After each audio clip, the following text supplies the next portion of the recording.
Aleluya. Aleluya. Yo dije aleluya.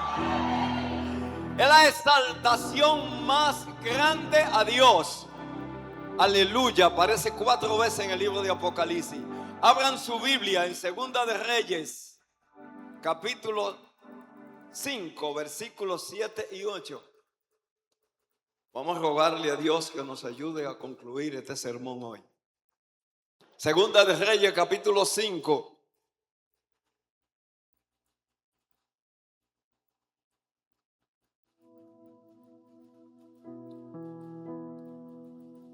Hay una escritura extraordinaria aquí que queremos compartir con ustedes.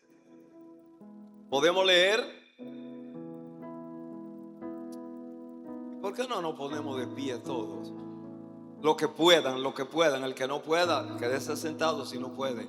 Pero el que pueda, póngase de pie. Vamos a honrar la palabra del Señor. Amén. Dice la Santa Biblia así.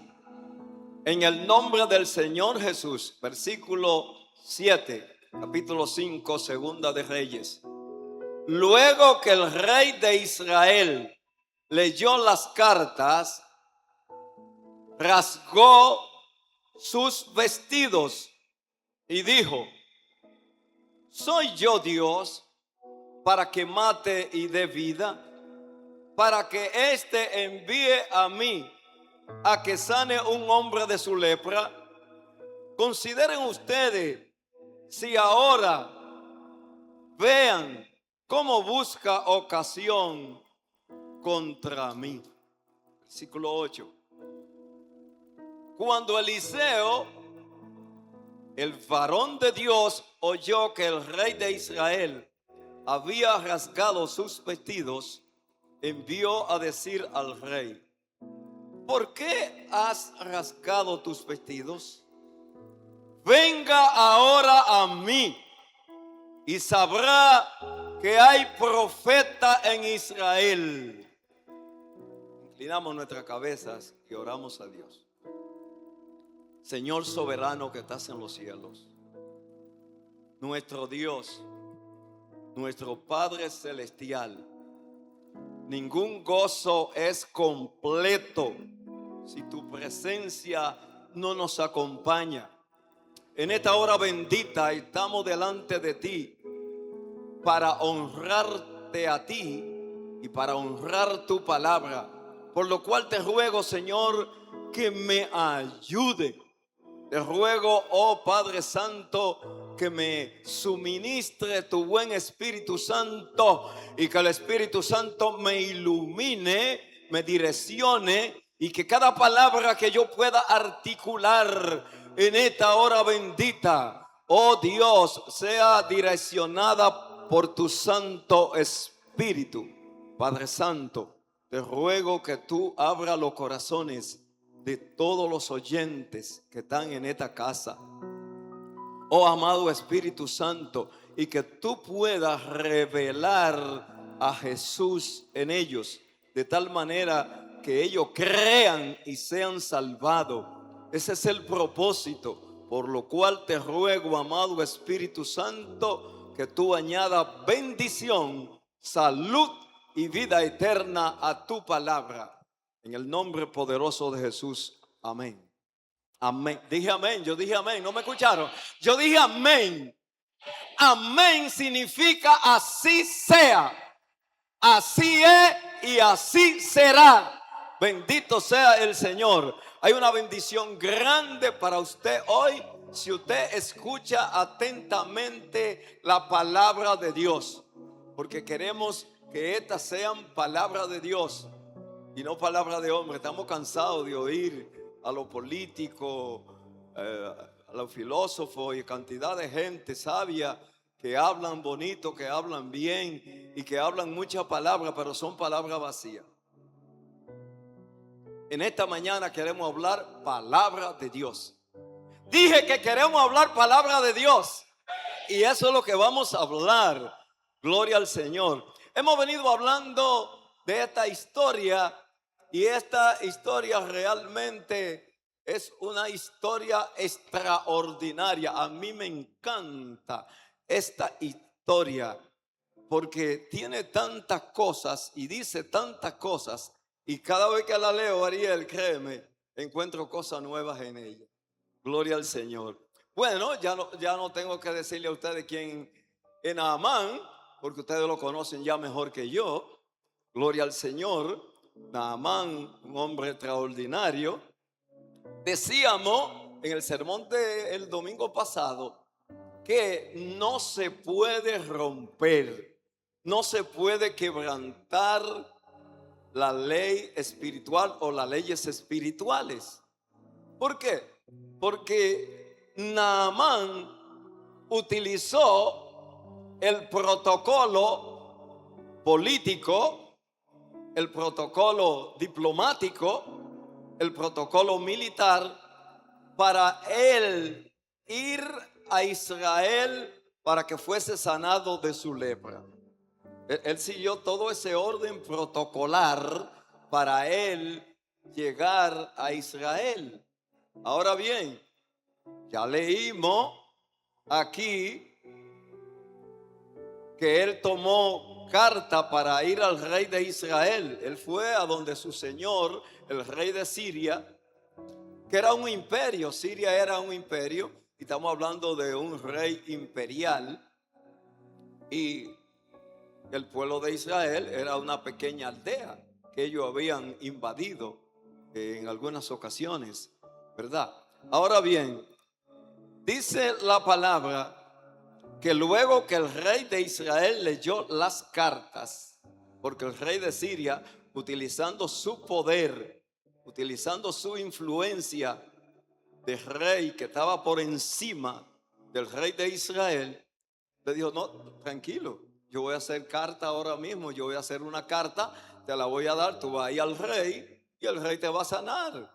Con eso no hay problema, porque si no te sana el rey sabe que hay problema. Bueno, eso es lo que está diciendo el rey de Israel, que cuando él leyó las cartas, rasgó su vestido y dijo: soy yo Dios quien mate y dé vida, para que éste envíe a mí a que sane a un hombre de su lepra. Consideren ustedes ahora y vean cómo busca ocasión contra mí. Óigame, el rey de Israel se enfureció. Es lo que está diciendo ahí. El rey de Israel le dio cólera, ¿qué dicen? Una ira fuerte, ¿verdad? Porque oigan lo que hizo. Él rasgó sus vestidos. ¿Y qué implicaba eso en Israel? ¿Qué implicaba eso para los judíos? Cuando se rasgaba el vestido, la vestimenta para los judíos es algo sagrado, era muy sagrado en ese tiempo. Entonces, cuando alguien rasgaba su vestido, era cuando moría alguna persona muy querida o de muy alto rango, o una persona rica, o una persona intelectual, etcétera, etcétera. Y entonces en el funeral se rasgaban el vestido en señal de duelo. Ese es un significado de rasgar el vestido. Pero hay otro. Cuando la persona está adolorida, que la han maltratado físicamente, emocionalmente, etcétera, rasga su vestido en señal de dolor, ¿verdad?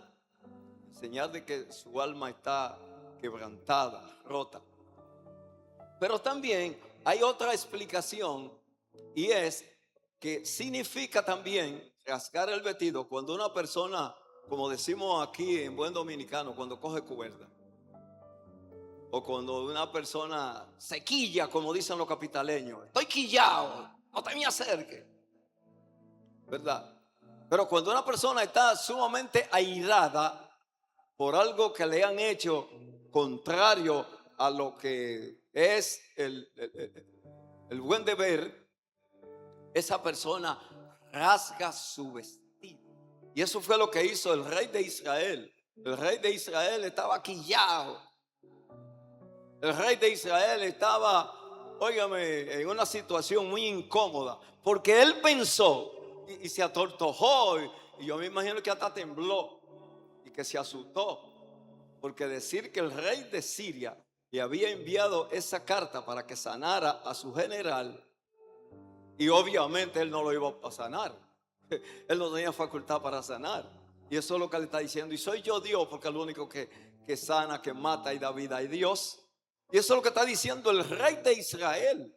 Y por eso se enculilló, como dicen los cibaeños, como decimos aquí en Santiago y en el Cibao. Fue enculillado. Pero bueno, el rey de Israel rasgó su vestido en señal de que estaba quillado, estaba tortojado, estaba nervioso, y por eso él dice, pero consideren ustedes ahora y vean, si no es que el rey de Siria está buscando ocasión para venir a invadirnos. Miren esto. Ahora, yo decía el domingo que siempre los presidentes, los reyes, los que están en el gobierno, los gobernantes, tienen soplones, para decirlo en buen dominicano. Tienen calieses, tienen gente que le cuenta. Y por eso ustedes ven que a veces hay gente que están, que han violentado la ley y que han hecho muchísimas fechorías, y de una vez la policía, como hicieron ahora con Mantequilla, no sé cuántos vieron esa noticia, y la policía sabe lo que dijo, que era un hombre peligroso y que estaba sumamente armado y que le suplicaban que se entregara de la mejor manera. Cuando la policía dice eso, usted puede estar seguro que es una sentencia de muerte que está mandando para que ocurra un intercambio de disparos, que no es intercambio de disparos nada, es una masacre, lo matan y después dicen fue un intercambio de disparos y le ponen hasta armas y droga y cuantas cosas. Bueno, pues a Mantequilla lo agarraron en Arroyo Hondo, por ahí, aquí de Monteplata, y el DICRIN lo agarró, se lo llevó porque él se iba a entregar. Yo oí las declaraciones de él, que dijo a la prensa que eso fue una gran mentira que dijeron con él, porque le soplaron a la policía y le dijeron un reguerete de cosas de él, siendo falsa, que todo lo que han dicho de él es falso. Y él dijo, mira, no tengo ningún rasguño, no tengo nada, y qué sé yo cuánto. Pero bueno, esos son problemas que ocurren nada más en este país. Lo que estoy diciendo es que alguien del palacio del rey de Israel salió corriendo y se fue a donde Eliseo. Parece ser, creo yo, digo yo, que la casa de Eliseo no estaba muy lejana del palacio real. Y ustedes lo van a ver ahorita. Fue y le dijo a Eliseo, oye Eliseo, sucedió esto y aquello. El rey de Siria le envió carta y mandó a Naamán, el general, que está leproso, para que el rey de Siria lo sane. Le envió cartas oficializando el asunto. ¿Y sabe lo que dijo Eliseo? Y es lo que más me gusta ahora. Cuando Eliseo, el varón de Dios, oyó, y no fue que el rey se lo mandó a decir, fue que alguien, algún soplón salió del palacio del rey y fue y se lo dijo a Eliseo. Dice que cuando él oyó que el rey de Israel había rasgado su vestido, envió a decir al rey, ¿y por qué has rasgado tus vestidos? Venga ahora a mí y sabrá que en Israel hay profeta de Dios. Y aquí hay mucha tela que cortar. Aquí hay mucha tela que cortar. Porque lo primero es que da a entender que el rey de Israel estaba nervioso, estaba asustado, estaba complicado. Y por eso Eliseo con toda su calma, con su paciencia, con su fe, con su tranquilidad. Dice, ¿y por qué el rey ha rasgado su vestido? Envíamelo a mí, venga a mí, para que él sepa que hay profeta en Israel. Me detengo un poquito aquí, porque yo cuando estaba examinando eso ayer, me encuentro que Eliseo le está diciendo al rey de Israel, le está diciendo al rey de Siria y le está diciendo a Naamán que esto no es un asunto ni político ni militar, que este es un asunto que depende de Dios. Y le está diciendo a ellos que él es el profeta de Dios, que él está bajo la dirección de Dios y que Dios es que tiene control. Dije que Eliseo está diciendo que Dios es que tiene control, porque él le dice, venga ahora a mí, sabrá que hay profeta en Israel. Yo decía el domingo pasado que Eliseo no era un profeta improvisado,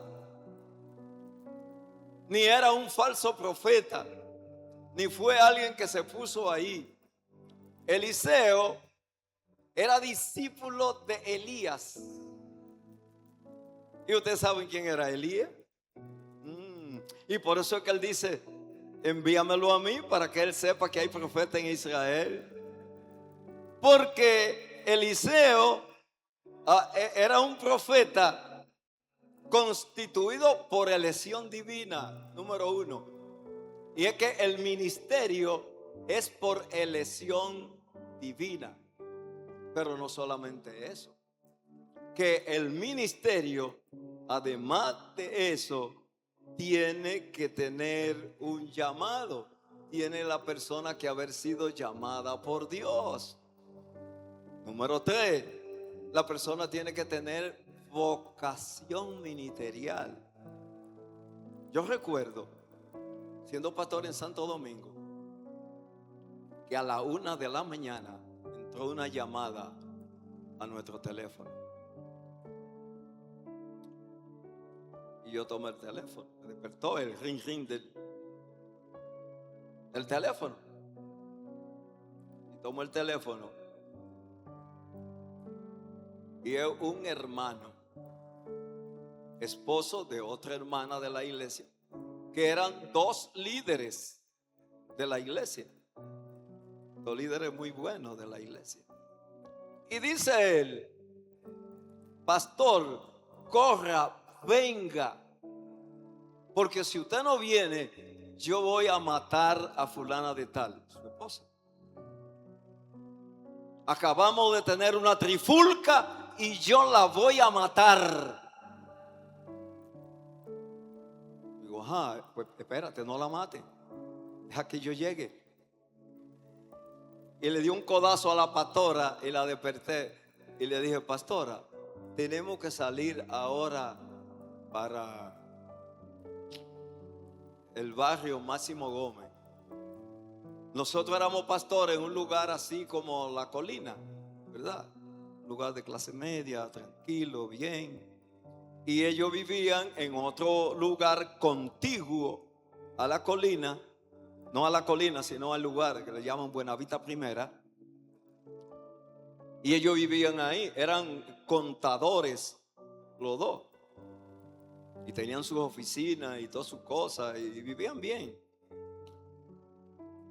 Yo no tenía vehículo, porque ahora cualquiera sale en un vehículo.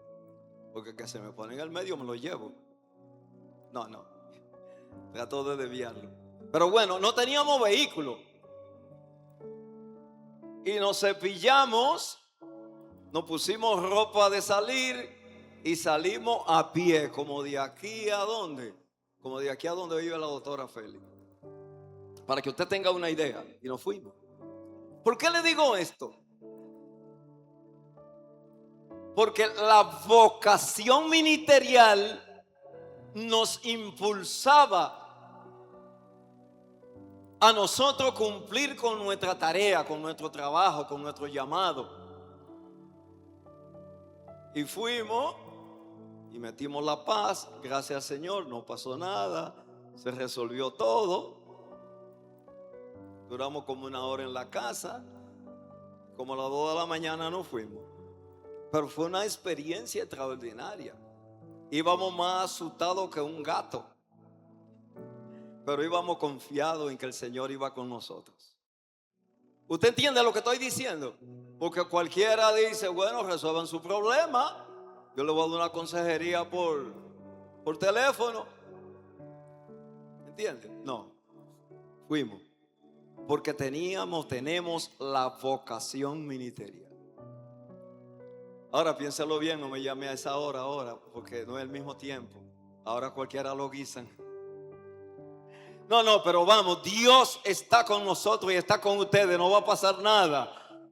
El llamado es soberanía de Dios. Dios es soberano. Y eso lo hemos enfatizado a través de toda esta historia, que Dios es soberano. El llamado es soberano.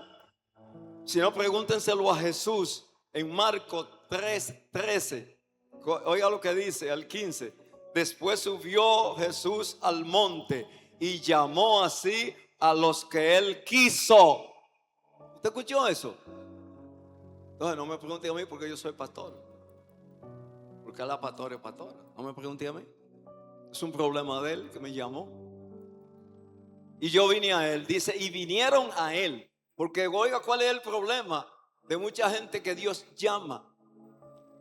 Hay mucha gente que quieren irse sin primero venir a Jesús. Y lo primero que hay que hacer es venir a Él, que fue lo que hicieron los discípulos. Dice que a lo que Él llamó, vinieron a Él. Usted no puede irse sin ocurriendo en este tiempo en la iglesia, que hay cientos, gente, cantidad de gente por todo lado que se quieren ir y que se han ido, pero se han ido ellos sin antes venir a Jesús.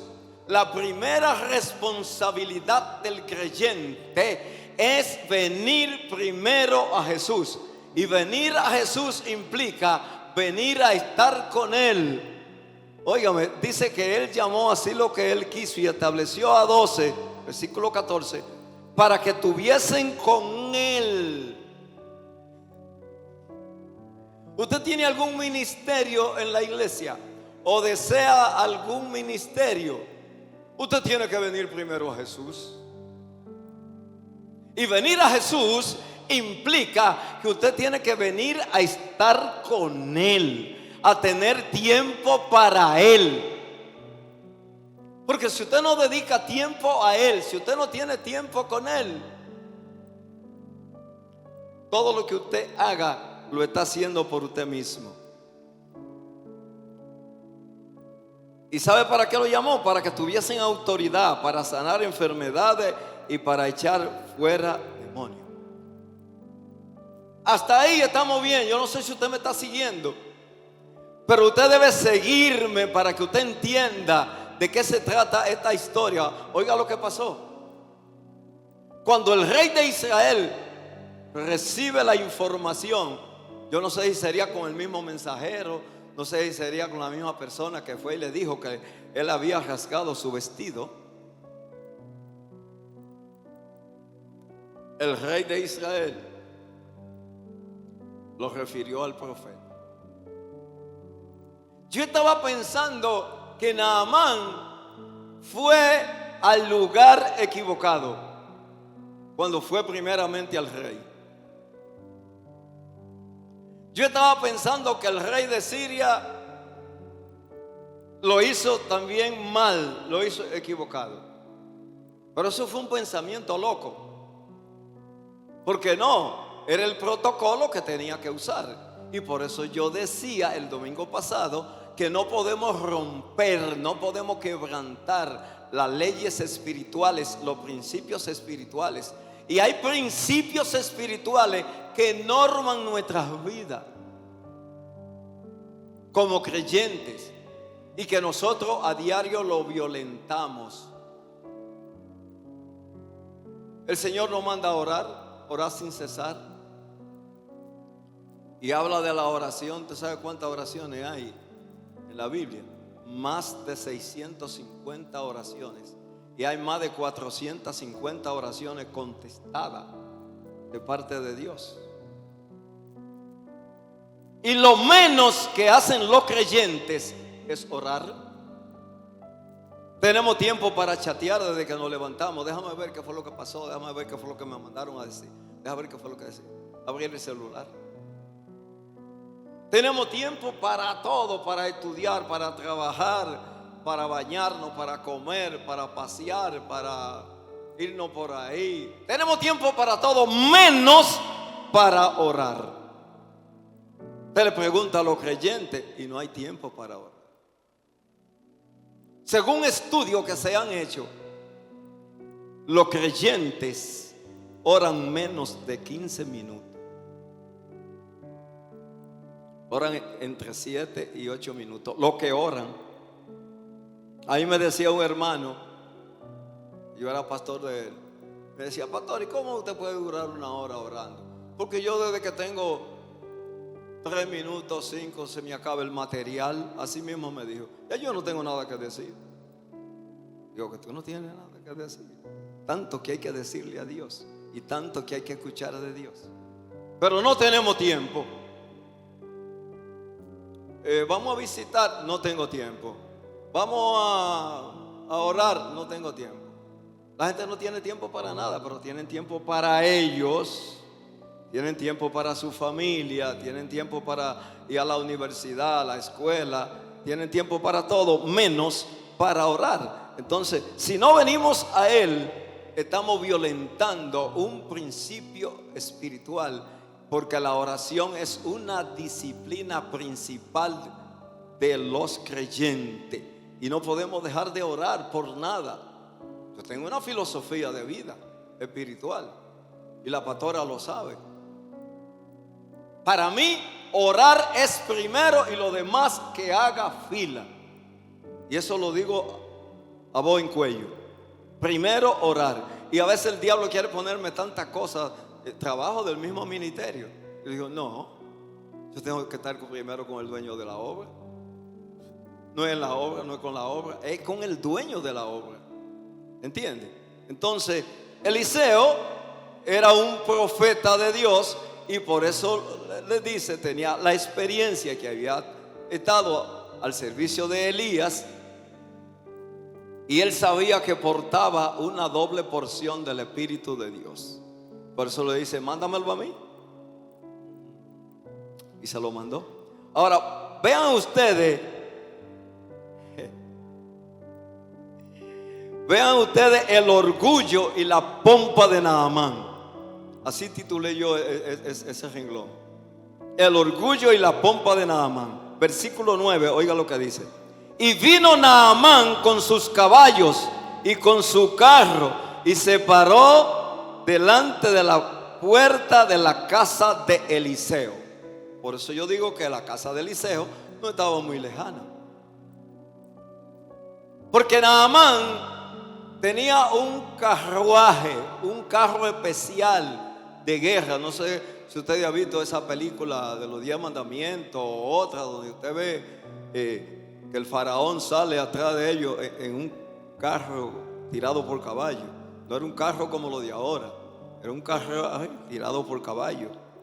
Y detrás de él venía todo su séquito, toda la autoridad, toda la gente que él llevó. Él llevó un aparataje militar, en otras palabras. Bueno, nosotros veníamos ahora por la toalla y desde que salimos de casa es viendo guardia y amén. Guardia y amén. Y después allí hay como 2 guaguas de guardia estacionados y cuantas cosas. ¿Y sabe por qué? Porque el presidente está aquí, pero el presidente seguro va para allá, para algún lado y todo eso. Al botánico, dice Ariel. Bueno, lo que estoy diciendo es que Naamán fue con un aparataje militar, con todo su orgullo militar, fue con toda su pompa. y fue a la casa del profeta. Ahora, ante el orgullo y la pompa de Naamán, ¿sabe lo que ocurrió? Eliseo lo rechazó. Y yo volví a escribir aquí el rechazo de Eliseo a Naamán. Entonces Eliseo, oiga lo que hizo, versículo 10, le envió un mensajero diciendo: ve y lávate 7 veces al Jordán, y tu carne se te restaurará y será limpia. Oh, qué extraño está eso. Para Naamán eso fue un golpe muy duro, porque Eliseo ni siquiera salió, ni siquiera se asomó a la puerta. Eliseo envió un mensajero a decirle a Naamán que fuera al Jordán y se lavara 7 veces y él iba a ser sanado, su carne se iba a restaurar. Y yo escribí aquí: el profeta de Dios no tuvo que presentarse ante él para que fuera sanado. ¿Usted sabe por qué? Porque el profeta sabía muy bien quién era Naamán. El profeta sabía que tenía que quebrantar el orgullo de Naamán, la pompa de Naamán, y le hizo el foco, como dice. Ni siquiera se asomó a la puerta ni salió. Le envió un mensajero diciendo: dile a Naamán, a ese leproso. No, Eliseo no lo insultó tampoco. Le dijo: dile que vaya al Jordán, se lave 7 veces. Naamán sabía que tenía que quebrantar el orgullo de Naamán antes de recibir Naamán el milagro. De eso que se trata. Esa es la enseñanza que hay ahí. Oh. Primero debía, antes de ser curado de su orgullo para recibir el milagro. Dios resiste a los soberbios, pero da gracia a los humildes. Eso dice Pedro. Ahora bien, ¿cuál es la enseñanza para nosotros hoy? Que nosotros tenemos que aprender a manejar el rechazo. Naamán fue rechazado por Eliseo. Y a veces nosotros no hemos sabido ni sabemos manejar el rechazo. A veces creemos que todo el rechazo es emocional. Y el rechazo no todo es emocional. El rechazo de Eliseo a Naamán no fue un rechazo emocional ni espiritual. Fue un rechazo físico que él le dio. Entonces, ¿qué aprendemos aquí? Que no es mi responsabilidad determinar ni recomendarle a Dios cómo debe bendecirme, cómo debe bendecirnos, o cómo Dios debe sanarnos, o cómo Dios debe suplir nuestras necesidades. Porque déjeme decirle algo. Yo conocí un supervisor de campo, de área del concilio de la Iglesia de Dios. Su esposa duró 14 años enferma con un cáncer. Y nada más faltó que orara el Papa de Roma. Después todo el mundo oró y oraba e iba a la casa a orar. Y la mujer se murió del cáncer. Se sanó. Sin embargo, Dios sanaba cada rato gente en la iglesia. ¿Qué le quiero yo decir con esto? Que Dios sana a uno y a otro no. Eso parece como raro. Pero Dios sana a uno sí, a otro no. Porque Dios en todo tiene propósito. Y Él es soberano. Él hace como Él quiere, cuando Él quiere y como Él quiere. Y no acepta cuestionamiento. Ni podemos comprar el favor de Dios. Porque si hubiese sido por eso, Naamán hubiese sido sanado de una vez, con todas las cosas que él llevó. Pero esa no es nuestra responsabilidad. La responsabilidad nuestra es saber que Dios nos va a bendecir. Dios nos va a bendecir. Dije que Dios nos va a bendecir. ¿Cuándo? Cuando Él quiera. ¿Cómo? Como Él quiera. Sencillo. Nosotros tenemos que creer que Él nos va a bendecir. Y más aún creer que estamos bendecidos. Dígalo conmigo, estamos bendecidos. Sí, porque tenemos la salvación. ¿Por qué yo digo que tenemos que aprender a manejar el rechazo? Porque Naamán no supo manejar el rechazo. Oiga lo que dijo Naamán. Y Naamán se fue enojado. Ya dijimos que él fue lleno de orgullo y de pompas. Con su carruaje, con todos sus militares, con todas sus cosas. Sin embargo, cuando el profeta le envió a decir eso, él se enojó y se fue enojado. Pero está loco el profeta. ¿Usted sabe lo que dice Naamán? Óigame, Naamán estaba pensando en que el profeta iba a hacer una gran ceremonia. Naamán estaba pensando que el profeta iba a hacer una gran ceremonia, muchas cosas.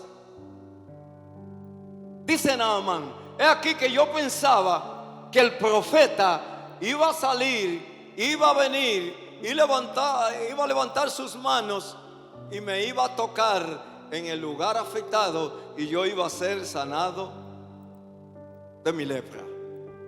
No es como usted quiera. Nosotros no podemos dictarle a Dios, ni darle órdenes a Dios, ni decirle lo que Él tiene que hacer. ¿Usted puede entender eso? Ahora, espere en Dios y Él hará. Confíe en Él. Eso sí, eso sí. Y Naamán se fue muy enojado. Es decir, que yo estando de pie, él invocará el nombre de Jehová su Dios, alzará su mano y tocará el lugar y yo seré sanado, dice el versículo 11. Pero él dijo más, oiga más. Habana y Farfar, ríos de Damasco, ¿no son mejores que todas las aguas de Israel? Si me lavare en ellos, ¿no seré también limpio? Y se volvió y se fue enojado. Se fue quillado. El hombre está loco. A mí, al general Naamán, un hombre que es estimado por el rey de Siria, un hombre que le ha dado tanta victoria a Siria. Un general como yo, y que tengo cartas, tengo credenciales diplomáticas del rey de Siria, y ahora viene este bendito hombre y me manda a mí a que me sumerja en el río Jordán. Ay, ay, ay, ay, ay. Le digo algo que yo pensé y hasta lo anoté aquí. Naamán estuvo al tricito. Dice José Gutiérrez. ¿Cuánto ven la noticia de José Gutiérrez? Que cuando pasa un acontecimiento grande, algo, dice José Gutiérrez, se salvó en tablita.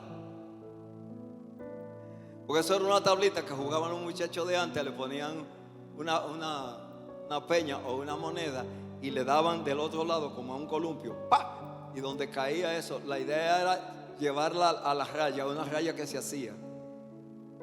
Y el que la ponía más cerca, ese ganaba. Ese se salvaba en tablita, aunque no colocaba la moneda en la raya, pero la acercaba, entonces ganaba en tablita, ¿verdad? Entonces José Gutiérrez dice, se salvó en tablita.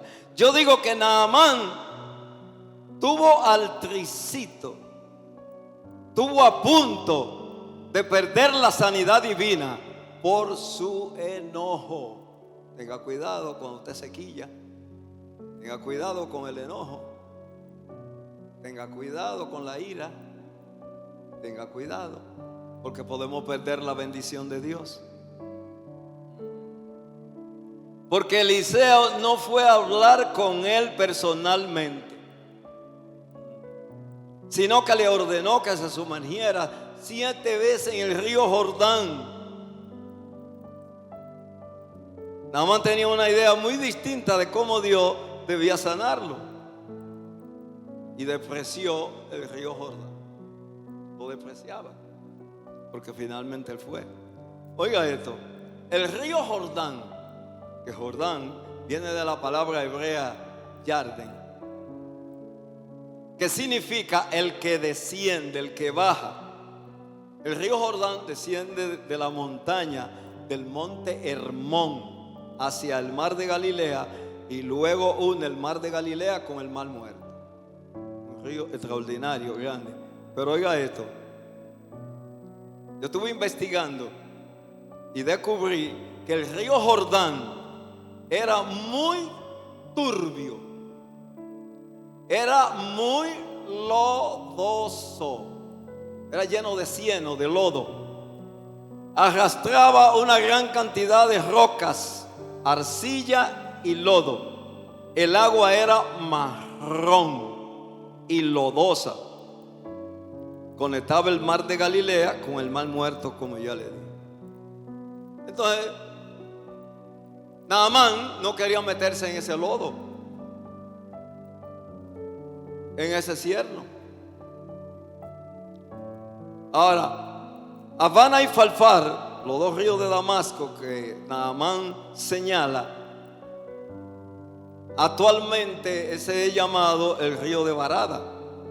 Y el Farfar eran ríos que nacían en la montaña del Líbano, de donde es el presidente Luis Abinader, en esa montaña de allá.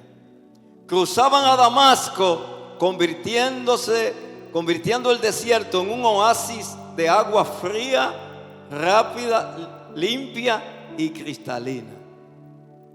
Ahora, ¿por qué Naamán? Que es la pregunta que debemos hacernos. ¿Por qué Naamán no quería ir a sumergirse en el Jordán? Bueno, ya ustedes ven cuál era la condición del río Jordán. Cualquiera no se mete ahí. Número 1, para Naamán, que venía de la majestuosa e imperial Siria, que el profeta le dijera, una nación pequeña y conquistada como Israel, lo mandara a lavarse a un río turbio y lodoso, eso era un insulto a su orgullo. ¿Usted puede entender eso? Sentía que el agua de Israel iba a ensuciarlo más de lo que él estaba. Naamán tenía una nebulosa en la mente. Naamán estaba muy complicado. El orgullo nacional que él sentía era muy grande para él ir a bañarse a una nación que la habían conquistado y que el río era un lodazal. Número 2, para sumergirse 7 veces Naamán tenía que cometer el acto más vulnerable de su vida. ¿Te está oyendo? Y era quitarse la armadura de general frente a sus propios soldados y subordinados. Ese era un problema para Naamán, que era un general y que tenía sus lepras ocultas con su vestimenta y el orgullo que tenía y todo eso. Eso para él, eso era vulnerar su vida, el quitarse esa armadura. Y número 3, al quitarse la ropa real, su piel podrida y deformada por la lepra quedaría completamente expuesta al aire libre. Sumergirse en el Jordán significaba despojarse de su orgullo, de sus títulos, de sus apariencias, y mostrarse tal como él era, un hombre enfermo y necesitado. Y él no quería que la gente supiera eso, que lo viera desnudo, que le viera a él toda esa lepra. Ahora, lo que me llama a mí la atención en todo este cuadro de Naamán, el rey de Siria, Eliseo, su lepra, es la gran misericordia de Dios. Dios es misericordioso. Dije que Dios es misericordioso. Dios es bueno. Dios es bueno. Dígalo conmigo todo el tiempo. Dios es bueno. Sí, oiga lo que pasó, que me llamó la atención. Lo que es la misericordia de Dios. El versículo 13 dice: mas sus criados se le acercaron y le hablaron diciendo: Padre mío, si el profeta te mandara alguna gran cosa, ¿no la harías? ¿Cuánto más diciéndote: lávate 7 veces en el Jordán y será limpio? ¿No creen ustedes que Dios utilizó a los siervos de Naamán? ¿No creen ustedes que Dios utilizó a esta gente sencilla, humilde, que le servían a Naamán, a su escolta, a su gente? Le dijo, los criados, oiga lo que le aconsejaron.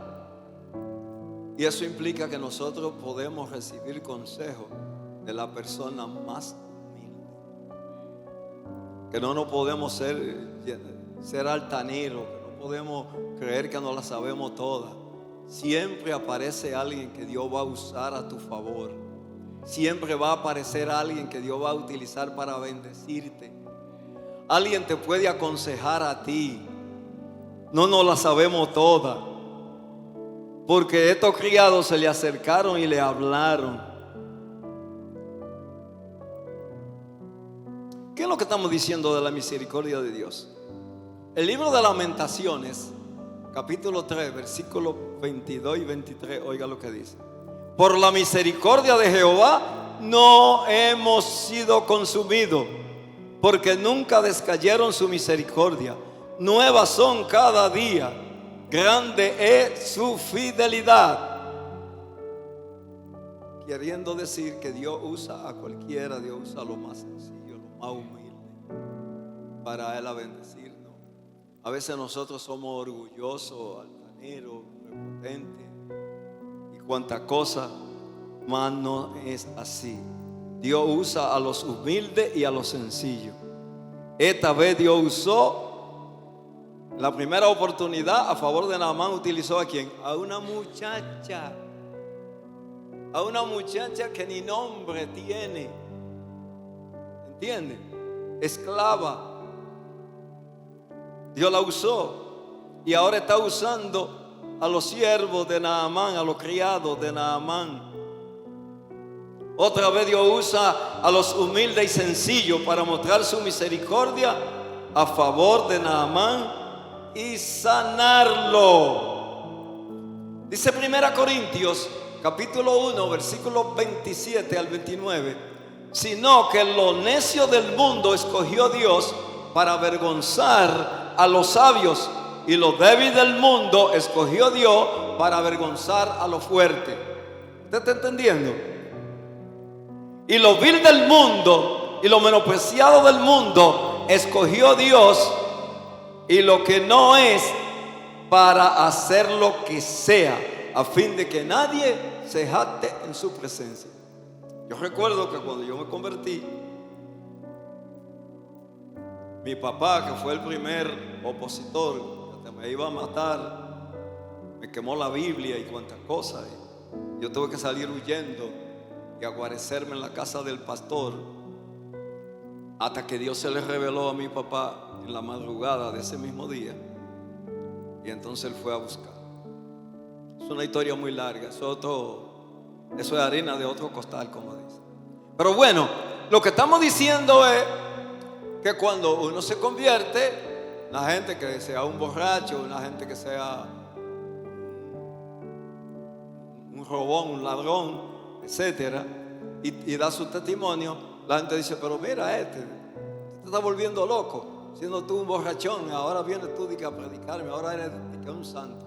La gente no entiende eso, y eso es lo que está diciendo Primera de Corintios, que a los vil del mundo, a lo que no era, Dios lo escogió para que sea. Dios escogió a los siervos de Naamán para bendecir a Naamán, para proporcionarle sanidad divina, para bendecirlo, para salvarlo. Porque déjeme decirle que Naamán fue salvo y ustedes lo van a ver al final. Dios escogió a estos humildes hombres sencillos para que convencieran a Naamán y lo aconsejaran.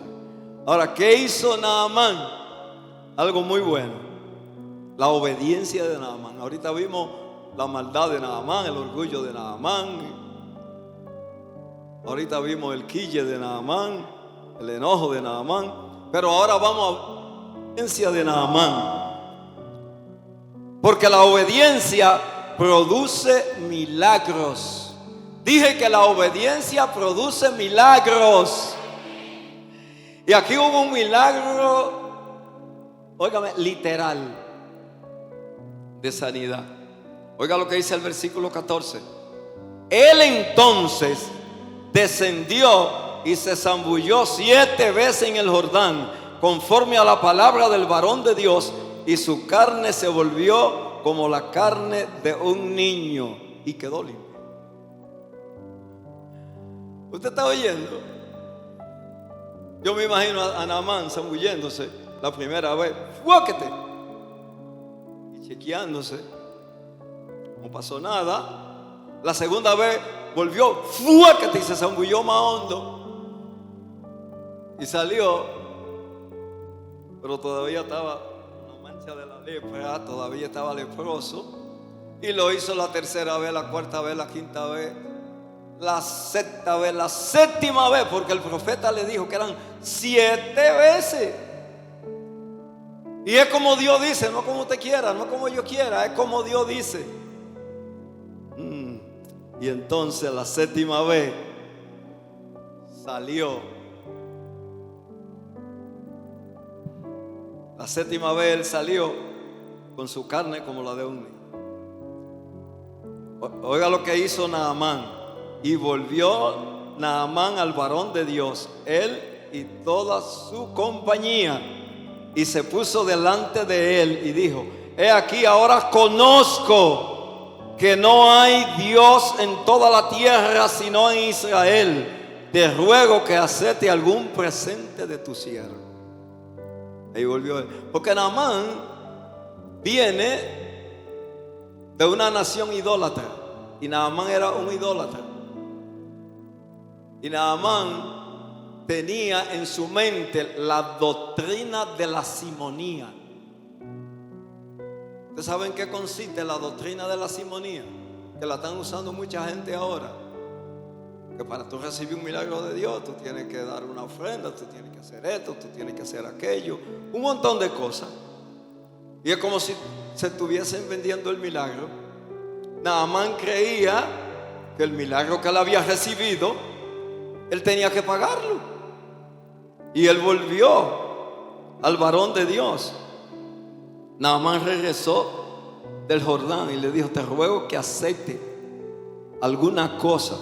Pero el profeta dijo: no. Simón el mago, cuando hubo un derramamiento del Espíritu Santo en Samaria extraordinaria, Simón el mago, que había engañado a muchísima gente con su magia y su cosa, se le acercó a los apóstoles y le dijo: oye, te voy a dar un dinerito para que tú me des ese poder.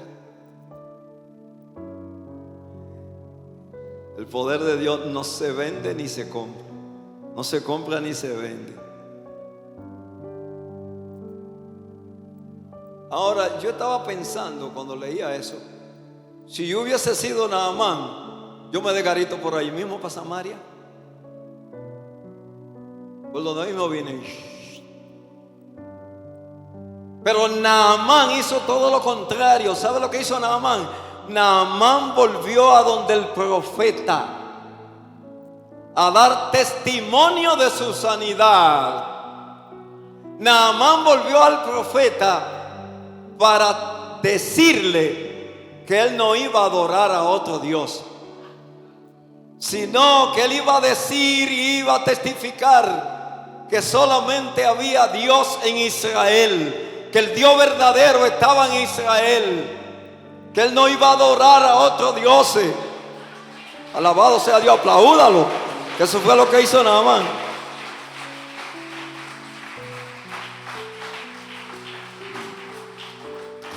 Naamán no solo regresó para mostrar gratitud a Dios, sino también que le trajo un regalo al hombre de Dios, el cual éste rechazó abiertamente para corregir cualquier malentendido que Naamán pudo haber tenido, porque él no era de Israel. El apóstol Pablo dice en Efesios capítulo 2, versículos 8 y 9, versículo que me imagino que ustedes se lo saben, por lo menos los evangélicos se lo deben saber de memoria, si es que leen la Biblia. Sí, porque hay evangélicos que no leen la Biblia. Lo que dicen ahora, yo la tengo en el celular, pero leen todo del celular y publican todo en el celular, en las redes, pero no leen la Biblia. Teniéndola en el celular, ya no la cargan así física. Yo no dejaré de cargarla nunca. No, yo la tengo en el celular y yo la leo en el celular. Bueno, por eso están diciendo los pastores y los predicadores: abra su Biblia y encienda su Biblia. Pero dice el texto sagrado de Efesios, que fue como el tercer versículo que yo me aprendí de memoria desde que me convertí. Primero me aprendí a Juan 3:16, que se lo dan de una vez a uno. Y también me aprendí a San Juan 3:3, el nuevo nacimiento. Pero luego me enseñaron a Efesios 2:8 y 9. Porque por gracia soy salvo. Dígalo conmigo.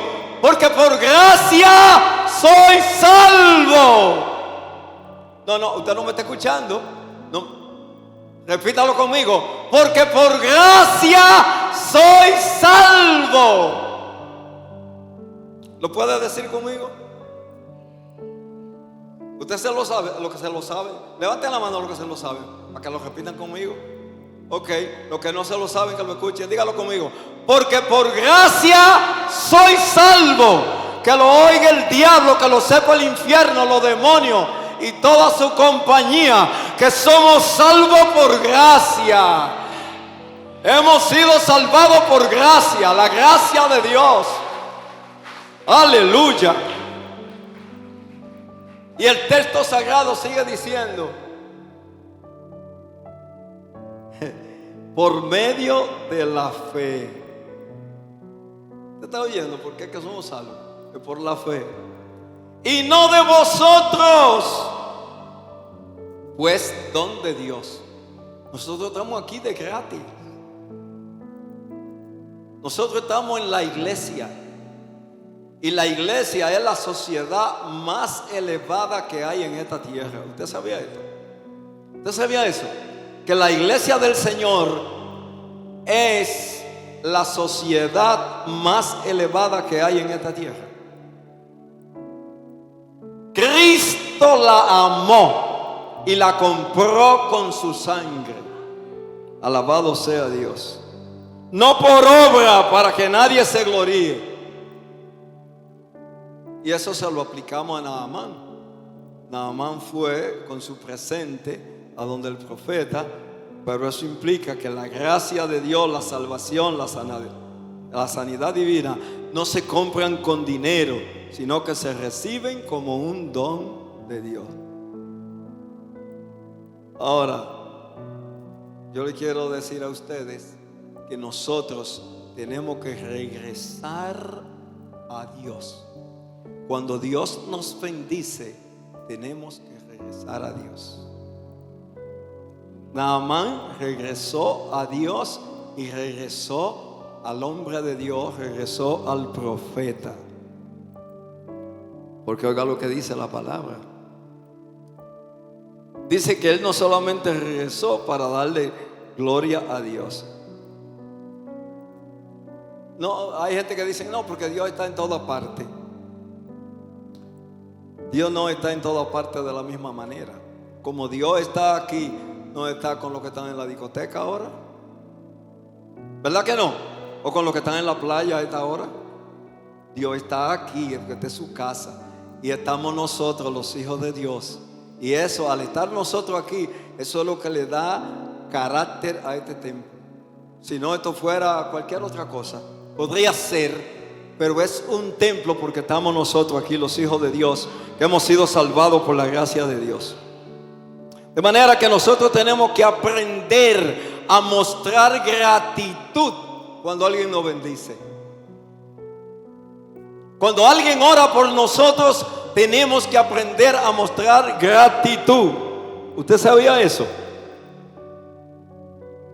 Tenemos que aprender a mostrar gratitud. Miren, Lucas 17, 12 al 19. Jesús sanó a 10 leprosos. ¿Recuerdan esa historia? ¿Y qué pasó? Solo un leproso se devolvió. Yo no sé cuántos kilómetros había caminado, porque Jesús les dijo: ve, muéstrense al sacerdote. Porque el sacerdote era quien tenía la autoridad para declarar que la persona que era leprosa hubiese sido sanada. El sacerdote hacía una serie de ceremonias, una serie de cosas, y determinaba que había sido sanado de la lepra esa persona. Los otros 9 fueron al sacerdote y siguieron su camino.